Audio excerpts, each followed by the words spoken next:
Tunamshukuru Mwenyezi Mungu, tumeamka salama siku ya leo na tunaianza safari yetu kuelekea Ruangwa Lindi kwa ajili ya mchezo wa siku ya kesho, mchezo wa ligi kuu ya NBC dhidi ya Namungo Football Club.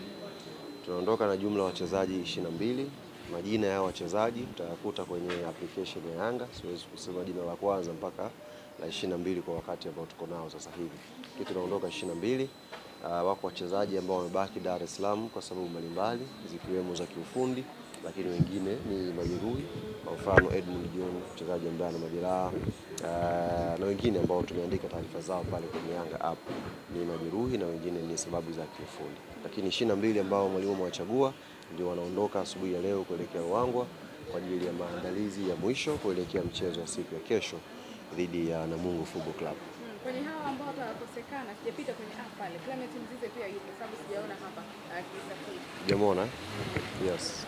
Sababu Clement alijitonesha kwenye mazoezi na field kwa siku 2 kabla ya mechi ya JS Kabylie, na daktari akashauri apumzike, tuangalie check up zaidi kwa sababu ametoka kwenye injury, tusilazimishe sana arudi, tumweke katika mazingira salama, alafu inshallah kishakuwa fit tutakuja kumtumia. Kwa hiyo nafikiri hata hii safari ameambiwa abakie kwanza. Hasa ni ushauri wa kitabibu tutuongoza. Daktari akituambia kwamba ameshakuwa fit anaweza kupambana, tutamjoin kwenye program zetu kuelekea mechi. Sio dabi tu, mechi zinazofuatia. Tunakwenda kucheza na Namungo kwenye uwanja wao wa nyumbani. Ni uwanja mgumu chini ya kocha Mgunda na kikosi kile kinaimarika kwenye mchezo wao nyumbani, wamepata matokeo mazuri. Umejipangaje pia kwa hili? Namungo ni wapinzani wagumu na hasa wanapokuwa kwao wanakuwa na ushindani wa aina yake, na wapocheza pia na Yanga pia wanakuwa na motivation ya ziada. Tumejipanga na yote hayo na sisi dhamira yetu ni kupata matokeo mazuri.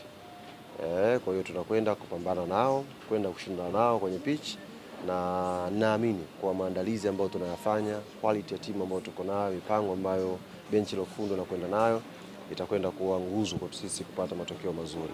Haitakuwa mechi nyepesi na nyakati tulizonazo hizi. Unajua msimu huu mtaona kidogo kama kuna kitu kimebadilika. Tuko mwezi wa pili sasa hivi, tutakwenda mwezi wa 3, lakini bado Yanga haijacheza hata mechi 10 za ligi. Tafsiri yake ni kwamba kipindi kama hiki ilikuwa tayari ushacheza mechi nusu za msimu, lakini bado kwa sababu ya ratiba ambayo imebana. Kwa mechi zinazozidi kuwa back to back na ndio ugumu unazidi kuongezeka, na sisi tumejiandaa nazo hizo mechi za back to back na huo ugumu tuweze kupata matokeo mazuri inshallah. Yametosha kuhusiana na mchezo na Namungo au kitu ambacho kimesalia? Nyinyi ndio mnauliza, mimi najibu. Kwa hiyo kama amewatosha haya majibu, niruhusu niende.